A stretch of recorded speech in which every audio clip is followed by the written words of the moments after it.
One Nigerian boy where they always drug and rape girls don't land inside police custody for Ghana. We Ghana say this guy named na Festus Saka. And we hear say this boy, in fact, now wanted person inside Ghana. Say now the work where this guy don't they do since. Say him go carry girls. I don't know as in they take one. Come deceive them, this girl, carry them, go house. Later, him go rape this girl. But as he be like this now, God don't catch this guy. They don't boss this guy. My people beg. Make now follow me watch. Who shall be done now? This was 3 weeks ago. Now what for some people? This guy carry him moral, carry your money, enter Ghana. Only to go to disgrace Nigerian people. And we hear say this guy no be today. So if this guy won't do this thing, he go invite the girls or he go the girls' house. He go come cook one sunshows meal. This one are for girls wey be say longer throats. Now they carry in at the go boy house. They go cook indomie and egg for na go rush the go boy house.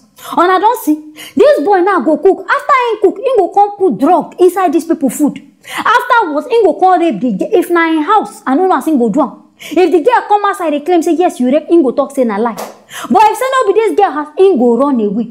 Now there they come boss this guy now. And we hear say this guy don't do these things to more than 100 girls inside Ghana. Hey! A whole 100 girls. Now I see why this boy no get body. Make na say same thing. Energy wey suppose they use on top of yourself. Wey be say you go use and take fat. You they use on top of girls. And no be say these girls they even willingly open their leg give you. You they do this thing by force by fire. In fact, me I could just advise say make Ghana police carry this guy, keep them there for life. Because rape na great offense. I don't talk and say if Konji they catch you, Ashawo they go carry him. Abi you go rent him. Keep him for your house. Anytime when this you hungry, you use him.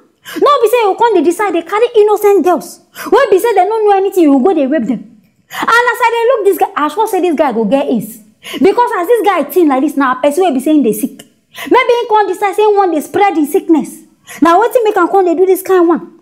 But why be say some people evil thought, evil mind, that just their our mind. You come up from Nigeria. See how person go they reason say you there abroad, you they do better thing. You there inside Ghana, they survive.